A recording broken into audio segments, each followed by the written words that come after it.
دوستوں آج ہم بات کریں گے ایک ایسے شرابی شخص کی جس کے مرنے کے بعد کوئی بھی اس کا جنازہ پڑھنے کو تیار نہیں تھا۔ دوستوں ایک شخص تھا جس کا جنازہ صبح سے اس کے آنگن میں پڑا ہوا تھا۔ گاؤں بھر میں اس کی موت کا چرچا ہوا، لیکن کوئی بھی اس کے آخری دیدار کے لیے نہیں آیا، اور نہ ہی گاؤں کی کسی عورت نے اس کی بیوی سے آ کر اس کا حال معلوم کیا۔ دن مکمل گزر گیا اور پھر جنازہ لے کر جانے کا وقت آ گیا اور ایک انہونی ہو گئی۔ آخر یہ سب ماجرا کیا تھا؟ آئیے سبق دینے والے واقعے میں جانتے ہیں۔ السلام علیکم دوستوں، کیسے ہو؟ امید ہے کہ سب خیریت سے ہوں گے۔ دوستوں آج کا ہمارا ویڈیو بہت ہی دلچسپ ہے۔ ویڈیو پسند آنے کی صورت میں لائک اور کمنٹ ضرور کیجئے، اور چینل پہ نئے ہیں تو سبسکرائب کر دیجئے۔ ایک روایت ہے کہ برسوں پہلے کسی گاؤں میں ایک شخص اپنے خاندان سمیت رہا کرتا تھا۔ وہ بہت بدجلن اور برا انسان تھا، ہر وقت شراب کے نشے میں دھت رہتا تھا۔ گاؤں کا کوئی بھی شخص اس کو پسند نہیں کرتا تھا۔ وہ شخص محنت مزدوری کر کے جو بھی کچھ کماتا اس کا زیادہ تر وہ اپنی شراب پینے کی عادت پر لگا دیتا۔ اس کے ساتھ ساتھ اس کے بیوی بچے بھی مفلسی کی زندگی گزار رہے تھے۔ وقت گزرتا جا رہا تھا، اس آدمی کے جسم میں شراب خون کی طرح جگہ لے رہی تھی۔ وہ اپنے خاندان کے لیے جس قدر محنت کرتا جا رہا تھا، اسی قدر اس کی صحت خراب ہوتی جا رہی تھی، جیسے کہ اس کے گاؤں والے بالکل پسند نہیں کرتے تھے۔ اسی وجہ سے اسے کوئی بھی اپنے ہاں مزدوری کا کام نہیں دیتا تھا۔ ہمیشہ اسی کام کے لیے اسے دوسرے گاؤں کی طرف جانا پڑتا تھا۔ اس کی بیوی کچھ نہ کچھ سلائی وغیرہ کر کے اس کا ہاتھ بانٹتی تھی، لیکن اب وہ بھی بہت بیمار ہونے لگا تھا، اور ایک دن ایسا آیا کہ وہ بیچارہ مر گیا۔ اس کی میت اس کے آنگن میں رکھی گئی۔ وہ شخص کے بچے اور اس کی بیوی کے پاس بیٹھ کر آخری سہارے کو حسرت بھری نگاہوں سے دیکھ رہے تھے۔ کچھ بھی ہو، بچوں کے لیے ان کا باپ دنیا کا سب سے اہم شخص ہوتا ہے، لیکن اس سے بھی بڑھ کر تکلیف دینے والی بات یہ ہے کہ گاؤں میں ہر گھر کو پتہ چل چکا تھا کہ اس آدمی کی موت ہو گئی ہے، لیکن کوئی بھی اس کے گھر نہیں آیا، اور اس کی شراب پینے کی عادت کی وجہ سے گاؤں کے لوگ اس سے نفرت کرتے تھے۔ لہٰذا اس کی بیوی کو ہی اب آخری رسم کی ذمہ داری اٹھانی تھی۔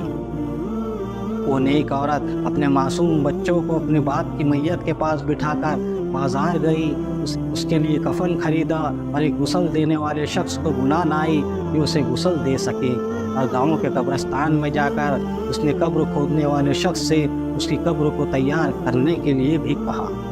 اس کے بعد وہ گھر واپس آ گئی۔ بچے غم اور پریشانی کے عالم میں ماں سے لپٹ کر رونے لگے، اور ایک بار پھر ان کا گھر رونے دھونے کی آوازوں سے بھر گیا۔ اس کے بعد میت کو غسل دیا گیا، جبکہ شام ڈھلنے کو تھی اور مغرب کا وقت قریب تھا۔ مغرب کی نماز ادا کرنے کے بعد اس کا جنازہ لے کر جانا تھا، لیکن گاؤں کا کوئی بھی آدمی اس کا جنازہ اٹھانے کے لیے نہیں آیا۔ اس عورت نے کئی گھروں میں جا کر جنازے کے لیے منت کی، ان سے گڑ گڑایا، لیکن کسی کے دل میں انسانیت نہیں جاگی۔ آخرکار اس عورت نے جو جمع پونجی جمع کر رکھی تھی، اس میں سے 2 مزدور منگوائے، جنہوں نے جنازہ قبرستان تک لے کر جانے کے لیے تیار کیا، اور اس طرح اس آدمی کا جنازہ قبرستان لے گیا، لیکن قبرستان میں اس آدمی کی میت کا منظر رلا دینے والا تھا۔ ایک اکیلی عورت میت کے پاس کھڑی تھی، انتظار کر رہی تھی کہ کون آئے گا اور اس کا جنازہ پڑھائے گا۔ رات کا بڑھتا جا رہا تھا۔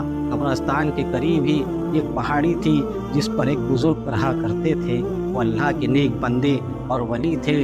گاؤں کے سبھی لوگ ان سے نصیحت لیا کرتے تھے اور انہیں اپنا پیر اور مرشد مانتے تھے۔ وہ بزرگ شخص آج تک اس پہاڑی کے نیچے نہیں اترے تھے، لیکن آج انہوں نے پہاڑی کے کنارے پہ کھڑے ہو کر قبرستان میں دیکھا۔ وہاں ایک عورت کو میت کے پاس کھڑا پایا تو وہ تیزی سے پہاڑی سے نیچے اترے۔ یہ غیر معمولی بات تھی، کیونکہ انہوں نے آج سے پہلے کبھی ایسا نہیں کیا تھا۔ ان کے نیچے آنے کی خبر پورے گاؤں میں پھیل گئی، اور دیکھتے ہی دیکھتے سارا کا سارا گاؤں قبرستان پہنچ گیا۔ انہوں نے میت کے پاس پہنچ کر اس کی بیوی سے کہا کہ بیٹا تم فکر مت کرو، اس کا جنازہ میں خود پڑھاؤں گا۔ جیسے ہی انہوں نے نماز جنازہ پڑھانے کے لیے کہا تو گاؤں کے سارے مرد ایک ایک کر کے جنازے کی نماز پڑھنے کے لیے ان کے پیچھے کھڑے ہو گئے، اور اس طرح انہوں نے شرابی کی نماز جنازہ پڑھائی۔ اور دعا کے بعد پہاڑی والے بزرگ گاؤں والوں سے فرمانے لگے کہ اے لوگوں، مغرب سے کچھ وقت پہلے میں اپنی عبادت گاہ میں بیٹھا تھا، میری اچانک آنکھ لگ گئی اور ایک انجان آواز نے مجھے مخاطب ہو کر کہا، جاؤ نیچے قبرستان میں ایک عورت اپنے شوہر کے جنازے کے ساتھ موجود ہے، اس میت کا جنازہ پڑھانے والا کوئی نہیں ہے، آپ جاؤ اور اس کی نماز جنازہ پڑھاؤ، اللہ پاک نے اس کو معاف کر دیا ہے۔ اس کے ساتھ ہی اچانک سے میری آنکھ کھل گئی، میں نے پہاڑی کے کنارے پر کھڑے ہو کر جب قبرستان میں دیکھا تو وہی منظر پایا، اس لیے میں اس کام کے لیے پیچھے اترا ہوں۔ اس کے بعد انہوں نے اس کی بیوی کی طرف متوجہ ہو کر پوچھا، اے نیک عورت، تو مجھے بتا یہ شخص ایسا کون سا کام کرتا تھا جس کی وجہ سے اس پر ایسی زبردست اللہ کی رحمت نازل ہوئی؟ وہ عورت کہنے لگی، حضرت یہ تو ہر وقت شراب پی کر رہتا تھا، دن بھر شراب خانے میں بیٹھا رہتا، لیکن 3 کام ایسے تھے جو یہ ضرور کیا کرتا تھا۔ ان میں سے پہلا کام یہ کہ میرا شوہر ہر رات شراب کے نشے میں رہتا اور اسی حالت میں سو جاتا، لیکن جیسے ہی صبح اس کی آنکھ کھلتی تو وہ نماز ادا کیا کرتا تھا۔ اس کی دوسری اچھی بات یہ تھی کہ اس نے اپنے بچوں کے ساتھ ہمیشہ 2 یتیم بچوں کی پرورش کی، ہماری 4 اولاد میں سے 2 بچے ہمارے ہیں جبکہ 2 بچے یتیم ہیں۔ اور تیسری عادت یہ تھی کہ جب بھی اس کا شراب کا نشہ اتر جاتا تو اللہ سے رو رو کر معافی مانگتا، رات میں جب بھی اس کا نشہ اترتا تو یہ گڑ گڑا کر اللہ پاک سے دعا کرتا کہ اے اللہ تو ہی میرا مالک ہے، میرا اپنی اس بری عادت پر قابو نہیں، میں چاہ کر بھی اس سے بچ نہیں پا رہا ہوں، پتہ نہیں تو مجھے اس بری عادت کے بدلے جہنم کے کس کونے میں ڈالے گا۔ انہی لفظوں کے ساتھ رات بھر اللہ تعالیٰ سے فریاد کرتا رہتا۔ یہ سن کر وہ بزرگ کہنے لگے کہ اللہ تعالیٰ نے اسے معاف کر دیا ہے۔ اس کے بعد سب گاؤں والوں نے مل کر اسے دفن کیا۔ دوستوں، یہ تھی شرابی پر اللہ کی رحمت، اسی لیے ہمیں بھی چاہیے کہ کسی بھی انسان کو حسد یا نفرت یا اس کی کسی بری عادت کی وجہ سے نہیں کرنی چاہیے، بلکہ اس کے لیے دعا کرنی چاہیے کہ اللہ اس پر بری عادت سے بچائے۔ اللہ تعالیٰ سے دعا ہے کہ ہم سب کو برے کام سے بچنے کی توفیق عطا فرمائیں۔ ملتے ہیں اگلے ویڈیو میں، تب تک کے لیے اللہ حافظ و ناصر۔